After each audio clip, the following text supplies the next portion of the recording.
Yes. Okay, so I'm making this video for a lot of my friends that recently got Canon DSLR cameras for Christmas, and they originally were shooting with point and shoot models like the power shots and stuff like that, so they're a little bit confused and lost on how to operate a more complex camera like a DSLR. Now this one here that we're using for the video is a Rebel T3i. And to be perfectly honest with you, it's kind of bogus that you have all those dummy books out there for every model of the Canon T-series cameras, because they all work the same. It doesn't matter if it's the T1i, the T2i, the T3, the T3i, the T4i, T5i, they all work the same. The menu's the same, the buttons are laid out in the same areas, the settings are all the same. Most of the differences between the various models, to be honest, are newer sensors, a little bit of tweaks in the hardware. The T4i and T5i have the new, what's called STM autofocus system, which is faster and quieter. But other than that, the cameras themselves are identical. On the top here, you have your shooting mode selection button. So you see you have ADEP, manual, you have AV, which is aperture priority, and then you have TV, which is shutter priority. You have your standard personal priority mode, and then you have your auto mode with flash, without, creative mode, and all your other little half-baked modes, macro and all that stuff, which I don't recommend wasting your time on. Now, if you want to shoot in manual mode, which is what I recommend that you learn, you're going to want to set the camera so M is next to the white tick mark here. And other than that, these cameras are fairly straightforward and easy to use. Let me go ahead and power this one up. And as you can see here, we have our shooting screen. You see that we're in manual mode. We're currently at 1/20th for shutter speed. We're at an aperture of f5.6. The ISO is set to auto. This is our exposure meter right here. This line with the tick marks and the numbers, both negative and positive. That's your exposure meter. Your goal when you're shooting is to try to get the tick mark that moves lined up to that 0. That's supposed to be perfect exposure. You can see that we're also set to one-shot mode, auto white balance. We're using RAW format. This is the picture style up here. This is the exposure compensation, plus or minus. And our battery strength, of course, down here, and the number of shots we can fit on this memory card. So now, one of the things that a lot of my friends are getting confused with is how to set the aperture, shutter, and ISO for different shooting conditions. Now, what I always recommend, most of your professional photographers want to shoot it as low an ISO as possible so that there's minimum chance of getting any noise or speckles in their photos, which is known as noise. I always recommend starting at an ISO of 100. So what I'm going to do here is I'm actually going to go into the camera's menu up here, and the menus will be the same on all these models of cameras, and you can go through the different modes here, or you can just press the ISO button up on the top here by the wheel. You see where it says ISO? You're going to press that, and you see you have auto 100, 200, all the way up to 6400 on this model. Your model may go higher if it's a slightly newer model. So I've got it set now at ISO 100, which is what I recommend starting at, depending on the lighting conditions and everything. And the lens we're using today is the Kit 18-55 lens. And this lens is capable of f3.5, I think it is, to 5.6. Let me just verify here. Yep, 3.5. And so now I've got the aperture set. You set the aperture by pressing this little AV button in right here, hold it in, and then you'll see the green box appears around the aperture, and then you turn the wheel on the top here, left or right, to change it. Okay? So if I hold it in and turn, I can go to a higher number, or I can go to a lower number. You can only go as low as the lens is capable of. Now this kit lens, like I said, the widest it can go is 3.5. So now we have 3.5, so we have as wide an aperture as possible to let maximum light in. We have our ISO set to 100, and we have our shutter speed set to 1/20th, which I think is going to be a little bit slow. And I'm going to take a picture here of my coffee mug sitting on the desk and see what we get. And as you can see, we got a photo, but it's a little bit too dark because we don't have not quite enough light getting in there. So what we can do to compensate for that, in this case, we don't want to go too much lower on the shutter speed. To be honest, we're really a little bit too low right now. The recommended shutter speed to use is always the same or a little bit higher as your focal length. So right now I'm shooting at 18 millimeters, which is wide, and I'm at 20 for a shutter speed. So I'm just a hair higher than my focal length. So what I'm going to do here to compensate is I'm going to go back to ISO and press that, and I'm going to bump the ISO up to 200, leave all the other settings the same, and we're going to take another shot and see how it turns out. So there we go. Now we've got a better looking shot. We've got more light in the shot. You can make out the objects better. It just works a lot better that way. So we found out that if we bump the ISO up in this case just by another 100, with the ambient light we have in the room, my LED lamp and all of that stuff, we're getting enough light now at 1/20th shutter speed and 3.5 for the aperture. We're getting enough light to take a good picture. So that's pretty much all there is to it as far as setting these things. Now, when you point the camera and you're ready to take a picture, this exposure meter also appears in the viewfinder, so you'll be able to see it in there. And you see the little tick mark right there? See how I can move it by lowering the shutter? Now the idea is to get it as close to 0 as possible for a perfect exposure. But now if I shoot this again, I get a nice bright exposure, but you have to be very careful because now I'm shooting at 1/4 for a shutter speed, which is extremely slow, and then you're going to run the risk of getting camera shake in your images because, of course, nobody's hands can, nobody can hold their hands perfectly still. So you could end up with with camera shake that's going to make your photos blurry. So if I turn it back up to the 1/20th setting, and if I feel that the second one we took isn't quite bright enough, then yeah, I can always go up with the ISO one more time, and let's go up to 400. And we can shoot that image again. And as you can see, it's considerably brighter. So an ISO of 400 in this situation works pretty well. 200 works okay. I would shoot it at 200 just because I like to shoot slightly underexposed, and then I can bring up the shadows using Lightroom to get more detail in my images.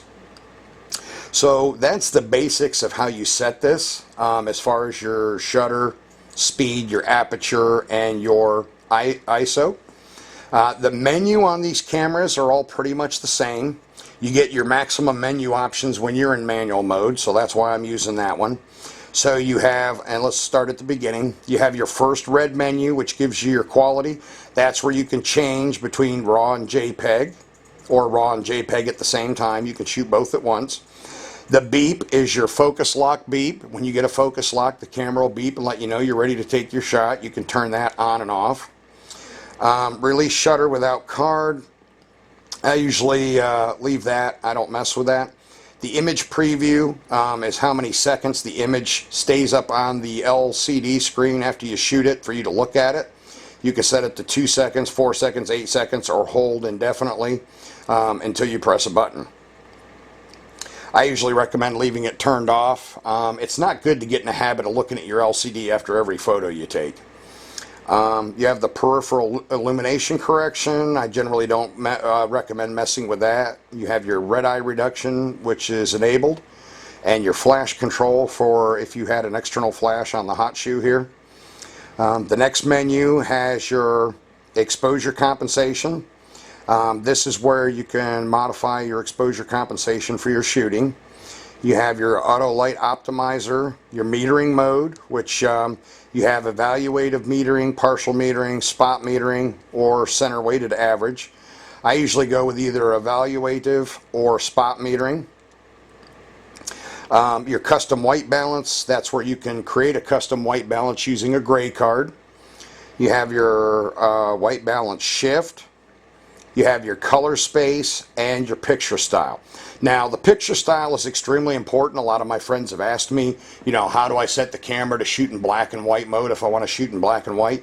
You're going to do it under picture style. So if we select that, pressing the set button, you see all the different picture styles. You have auto, which is, I believe, the default one it uses. You have standard, portrait, landscape, neutral, faithful, monochrome is your black and white, and then you can set or upload your own as well, custom.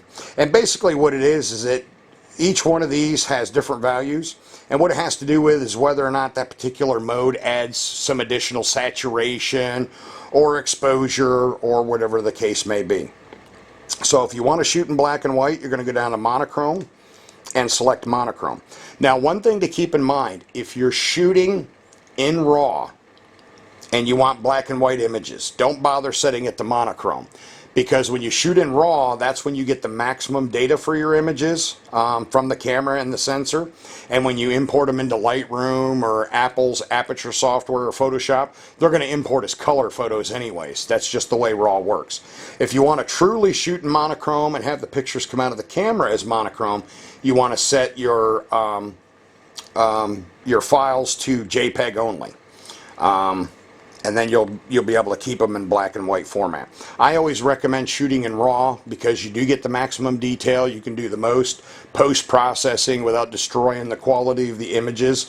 When an image is already JPEG and then you want to modify it a lot in Lightroom or Photoshop, it's an image that's already compressed, so you've already lost a lot of the original data that the camera captured, and it's a compressed image. So the more you modify it, the more it's going to degrade the quality of the image.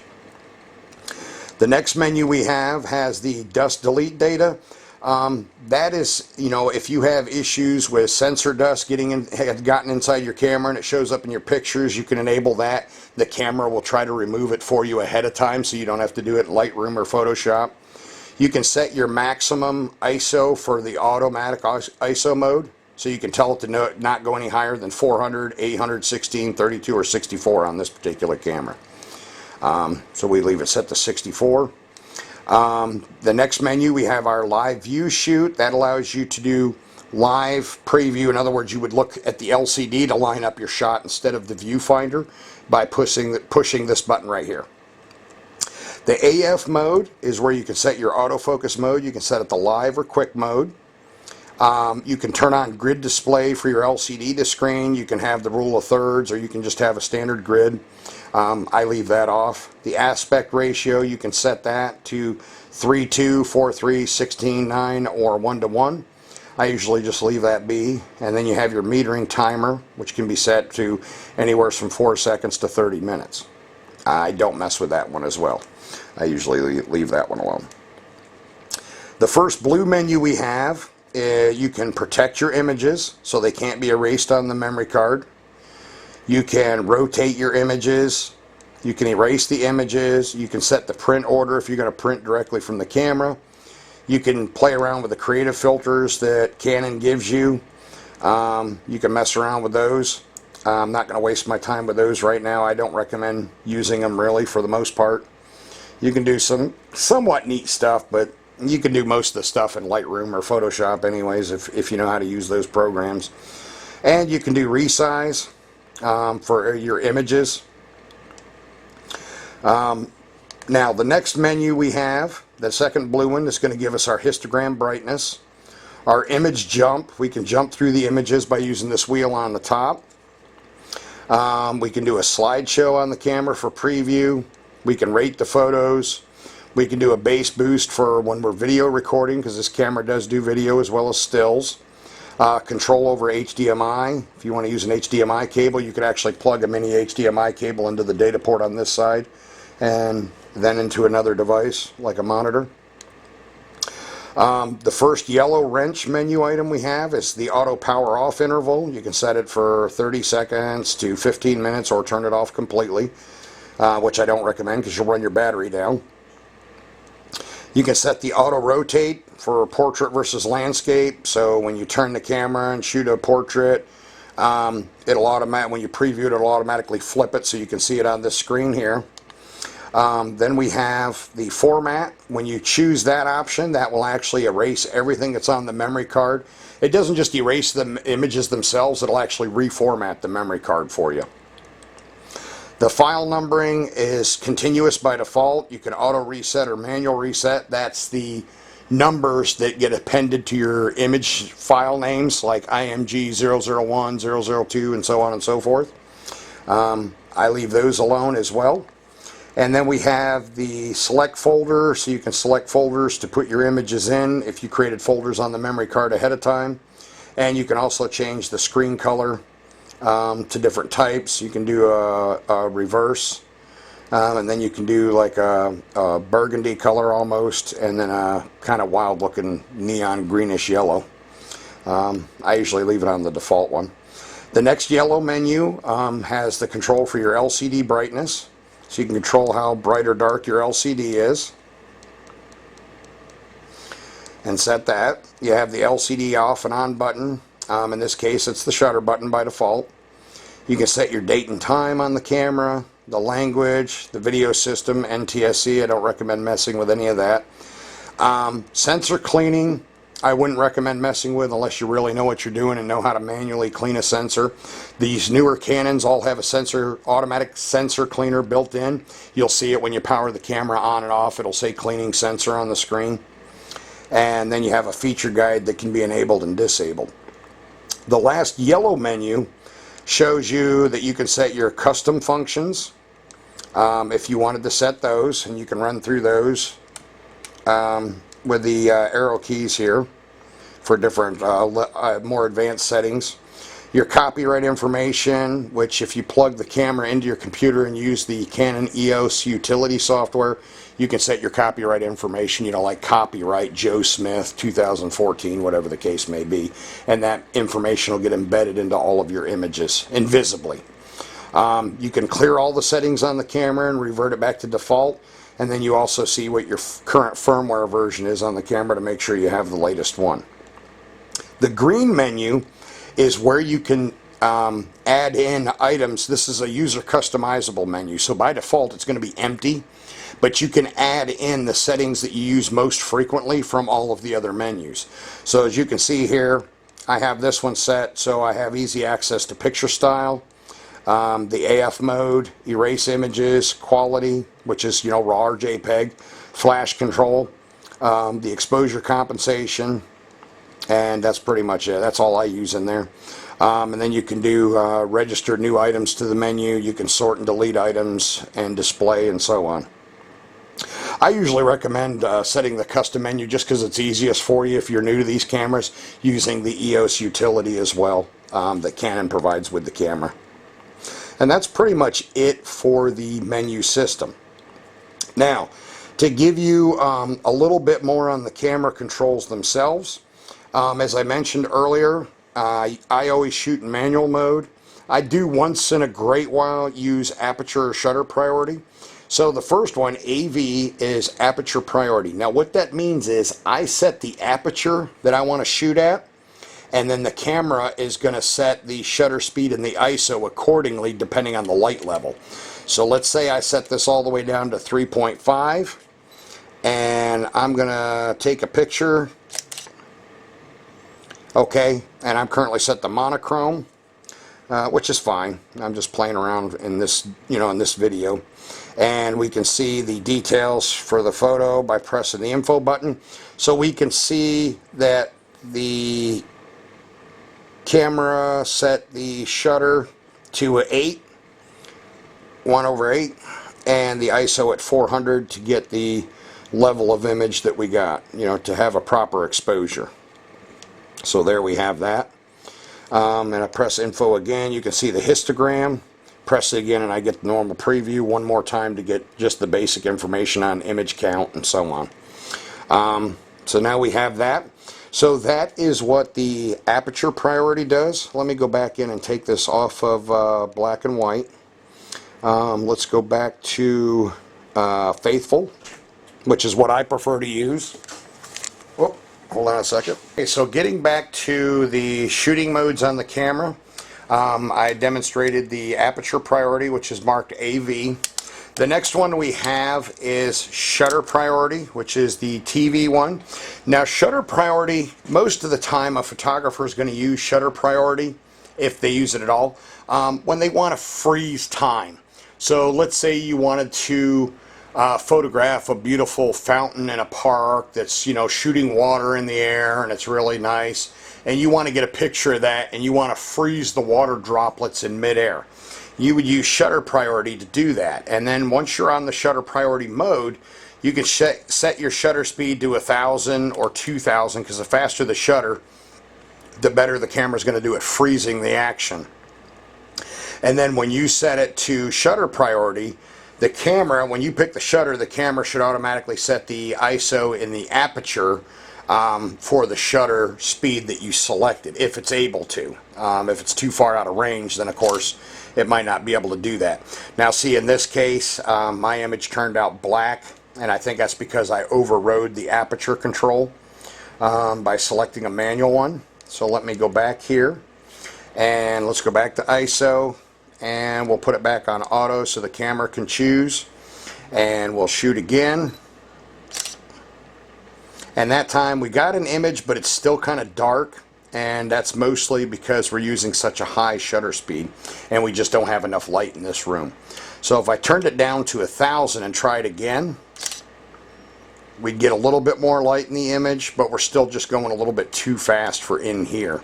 Now if I was to turn it down to, say, you know, 250, then we're going to get a much better image. So that's basically how these three primary modes on the camera work.